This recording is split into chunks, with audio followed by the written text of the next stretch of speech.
बिस्मिल्लाहिर्रहमानिर्रहीम, अस्सलाम वालेकुम। मैं हूं मखदूम शहाबुद्दीन। 17 अक्टूबर 2025 जुमतुल मुबारक का बाबरकत दिन। कुछ इंतहाई अहम तरीन और इंटरेस्टिंग डेवलपमेंट्स हैं। इस वक्त तालिबान रिजीम के लिए मुश्किलात में इजाफा हो चुका है और पाकिस्तान ने यह बात वाजे कर दी है कि अगर पाकिस्तान के कंसर्न्स जो कि दहशतगर्दी के हवाले से हैं, अफगान सरजमीन के बतौर एक प्रॉक्सी और भारत की तरफ से अफगान सरजमीन का पाकिस्तान के खिलाफ इस्तेमाल किया जाना अगर ना रोका गया तो उसका एक ही हल है। अगर डिप्लोमेसी ने ये मसले हल ना किए तो फिर Taliban regime would have to fall, यानी तालिबान की हुकूमत का धड़न तख्ता जरूरी है। अब इस सब के अंदर एक तरफ तो खबर आई थी जो पाकिस्तान ने एयर स्ट्राइक्स की थी कि अफगानिस्तान का जो इंटेलिजेंस चीफ है वो उड़ गया और उसे एलिमिनेट कर दिया गया पाकिस्तान की तरफ से। लेकिन अब असल खबर यह है कि अफगानिस्तान के डिफेंस मिनिस्टर मुल्ला याकूब को निशाने इबरत बनाया गया है। और सिर्फ मुल्ला याकूब नहीं, सिर्फ अफगानिस्तान का इंटेलिजेंस चीफ नहीं, we have now the complete list. इसके साथ ही साथ शुमाली इत्तेहाद जो है वो काबुल की तरफ पेशकदमी करना शुरू हो चुका है, अहम इलाका छीन लिया है। इसके साथ एक और ग्रुप एक्टिव हो चुका है, अफगानिस्तान फ्रीडम फ्रंट। उसने तालिबान का एक अहम तरीन कोर कमांडर उड़ा दिया है। ये सारी डिटेल्स बहुत इंपॉर्टेंट हैं जो आपके सामने रखनी है। अगर अभी तक आपने इस वीडियो को लाइक नहीं किया तो लाइक जरूर कर दें। आपके लाइक्स और कॉमेंट्स हमारे लिए बहुत इंपॉर्टेंट हैं। कॉमेंट सेक्शन में पाकिस्तान जिंदाबाद का नारा जरूर लिखें। जिन लोगों ने चैनल को सब्सक्राइब नहीं किया उनसे मेरी यह दरखास्त होगी कि चैनल को भी लाजमी सब्सक्राइब कर लें। अब सबसे पहले नाज़रीन इकराम, दो तीन चीजें जो हैं उन्हें समझना इस वक्त बहुत जरूरी हो चुका है। एक तो जो अफगानिस्तान के अंदर मुख्तलिफ रेजिस्टेंस फ्रंट्स हैं, वैसे तो चले तालिबान के अंदर भी इस वक्त प्रेजेंटमेंट है। एक तरफ कंधारी ग्रुप है, एक तरफ हक्कानी नेटवर्क है।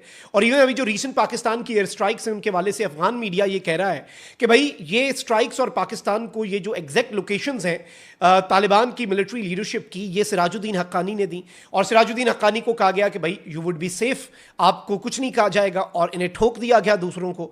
लेकिन इस वक्त जो पावर स्ट्रगल है वो अफगान तालिबान के अंदर बहुत ज्यादा बढ़ती जा रही है और एक रिजेंटमेंट पाई जा रही है कि भाई इमाम मोदी की फौज बनने का फायदा और पाकिस्तान के साथ बिला वजह का इतना बड़ा फड्डा करने का फायदा, और एक दहशतगर्द ग्रुप जो है जब तक उसकी हम सपोर्ट करेंगे टीटीपी की, तब तक हमें लेजिटिमेसी नहीं मिलेगी। अगर हमें लेजिटिमेसी ना मिली, अगर हमारी हुकूमत को किसी ने तस्लीम ना किया, तो फिर हमारी इकॉनमी बेहतर नहीं हो सकती। तो एक बड़े अंदर भी खींचातानी चल रही है। लेकिन अब जो एनआरएफ है, जो नॉर्दर्न रेजिस्टेंस फ्रंट, ये नॉर्दर्न अलायंस वाले जो हैं उनका बेटा अहमद शाह मसूद चला रहा है और ये पंजशेर में बड़ा इनका स्ट्रॉन्ग होल्ड है। अब इनके हवाले से नाज़रीन इकराम एक खबर तो ये आई है कि पंजशेर का जो एरिया है उस पर वापस इन्होंने अपना कंट्रोल रीगेन कर लिया है। फिर इन्होंने ये ऐलान किया है डेथ ओवर सरेंडर। सेकेंडली, इनकी जो फौजी हैं वो कंप्लीटली शायद एक फुल फ्लेज वॉर जो है तालिबानी रिजीम के खिलाफ वो लड़ने के अभी उस पोजीशन में नहीं है।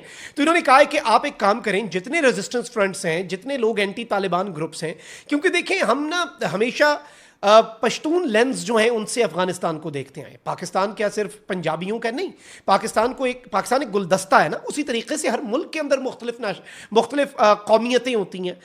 ताजिक भी हैं, उज़्बेक भी हैं, हज़ारा भी हैं और फिर पश्तून भी हैं। ये सब अफगानिस्तान को बनाते हैं। तो अब इस वक्त एक तरफ ये ताजिक जो हैं एनआरएफ वाले, इन्होंने स्टार्ट कर दिया है और इनके वाले से अब ये बताया जा रहा है कि इन्होंने खोस के नज़दीक कुछ एरियाज जो हैं वहां से तालिबान के कमांडर्स को मार भगाया है। यानी अफगान तालिबान जो हैं वो अपना कंट्रोल इस वक्त अफगानिस्तान पर से खोते जा रहे हैं। पाकिस्तान वाला कट्टा ये अलग खोल बैठे। फिर इनकी टॉप लीडरशिप इस वक्त निशाने पर है। मुल्ला हैबतुल्लाह अंडरग्राउंड चले गए हुए इनके सुप्रीम लीडर। मतलब कितना इनके लिए ये डीमोटिवेटिंग होगा कि अपने ही मुल्क के अंदर अमारात इस्लामी बनाई हुई है ना आपने, सो कॉल्ड, तो आपका सुप्रीम लीडर खुल के बाहर नहीं निकल सकता। ये कैसा आपने निजाम बनाया हुआ है और फिर आप कहते हैं आपकी गवर्नमेंट है। अब इन्होंने जो एंटी तालिबान ग्रुप है, इसने एनआरएफ ने पंजशेर के बाद खोस्त के करीब भी कुछ एरियाज जो हैं उन्हें कंट्रोल में ले लिया। और एक और नेटवर्क है नाज़रीन इकराम, इसका नाम है अफगान फ्रीडम फ्रंट। इस तंजीम का AFF मुखफ़फ़ बनता है। अब ये जो ग्रुप है नाज़रीन इकराम, इसने एक एलामिया जारी किया है कि अफगानिस्तान का सूबा है कुंदोज, उसका एक एरिया है, उसका डिस्ट्रिक्ट है चहारदरा। उसमें अफगान तालिबान का, तालिबानी रिजीम का एक टॉप का कमांडर, इनका कोर कमांडर जो है कारी खालिद, ये वहां के कुंदोज के कोर हेडक्वार्टर से निकल रहा था और इन्होंने अंगूर बाग के एरिया के करीब AFF के फाइटर्स ने घात लगाकर इसे एलिमिनेट कर दिया।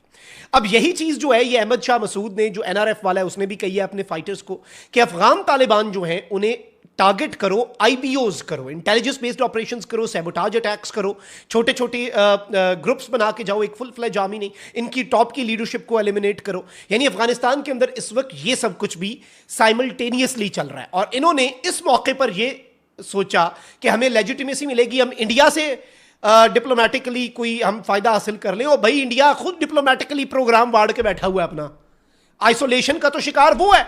तुम लोगों को इंडिया ने लेजिटिमेसी देनी, वो बेचारे खुद लेजिटिमेसी ढूंढ रहे हैं कि कोई उन्हें साथी मिल जाए, कोई तादी मिल जाए। अच्छा, अब इस सारी सूरत हाल में मैं आपको नाज़रीन किराम ये बताऊं कि एक बहुत बड़ी डेवलपमेंट जो है वो सामने आ रही है।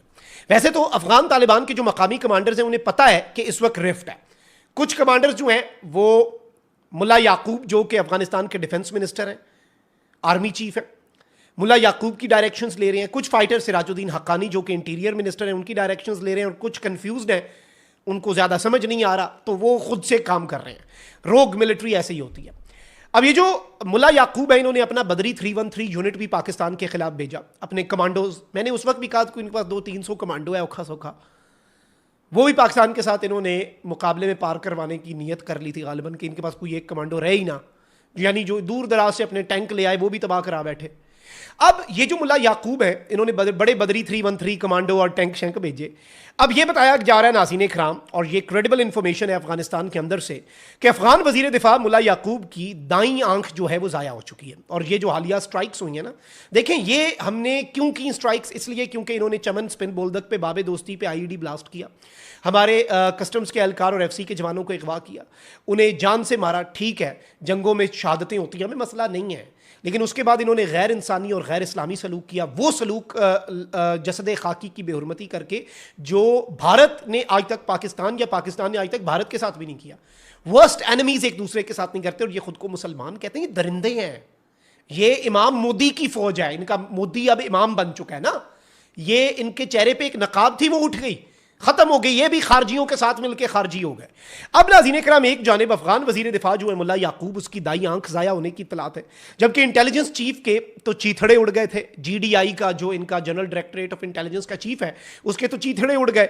और अब मैं आपको ये बताऊं कि पाकिस्तान ने जो स्ट्राइक्स की थी उनमें यह बताया जा रहा है कि पाकिस्तान ने एग्जैक्ट इंफॉर्मेशन की बुनियाद पर लेजर गाइडेड मिसाइल्स जो हैं उनका इस्तेमाल करके इनके फौजी कमांडर्स के इजलास को निशाना बनाया।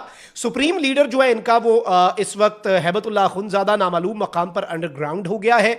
इनका नाइब आर्मी चीफ, एक इनका इंटेलिजेंस चीफ मारा गया, नाइब army chief, deputy army chief जो है ही हैज बीन एलिमिनेटेड, और इनका जो डिफेंस मिनिस्टर है उसकी दाईं आंख जो है वो जाया हो चुकी है इस कॉन्फ्लिक्ट के अंदर। और पाकिस्तान ने जो लेजर गाइडेड मिसाइल का इस्तेमाल करके इन्हें एक सरप्राइज दिया, जिसके बाद इन्होंने सीज फायर की तरफ बढ़ने का फैसला किया। इंडिया की ईमा पर इन्होंने कहा कि पाकिस्तान को, इंडिया ने कहा इश्ताल दिलाओ, इन्होंने दिला दिया। इन्हें नहीं पता था कि हमें जब इश्ताल आता है तो फिर हम 6 त्यारे भी गिरा देते हैं। इंडिया वालों ने तो ये नहीं बताया, हम तो बहुत फेंटा लगाते हैं। और इन्होंने जो हरकत की, ये तो इंडिया से 2 कदम आगे निकल गए। हमारे शोहदा के जसद खाकी की बेहुरमती करोगे, हमारा एक आम सरहद पे जो जवान है ना एफसी का, उसकी जान तुम्हारे इंटेलिजेंस चीफ, तुम्हारे डिफेंस मिनिस्टर, तुम्हारे आर्मी चीफ से ज्यादा कीमती है। यह मैसेज पाकिस्तान ने दे दिया कि तुम इस तरह से करोगे तो हम ये करेंगे। और ये निशाने इबरत बन गए हैं। ये अपने कमांडर्स को, अपने फौजियों को शक्ल दिखाने के काबिल नहीं रहे। ये मेडल लेके फिरेगा अब कि भाई 20 साल नेटो से लड़ते रहे, ये हशर नहीं हुआ। 20 घंटे में पाकिस्तान ने ये हशर कर दिया हमारा। तो ये चीजें इन्हें भी खुद भी देखनी चाहिए। और वैसे भी जब मुशरिकों के साथ मिलके किसी इस्लामी मुल्क के खिलाफ जंग करेंगे तो फिर आपके साथ अल्लाह की मदद और नुसरत कैसे होगी, ये भी इन्होंने नहीं सोचा गालिबन। चलें, अब सोचने का बहुत वक्त होगा और सीज फायर खत्म होने वाला है। दोबारा से करें जरा 2-2 हाथ कर लें, वी आर रेडी। अल्लाह ने की बात, पाकिस्तान जिंदाबाद।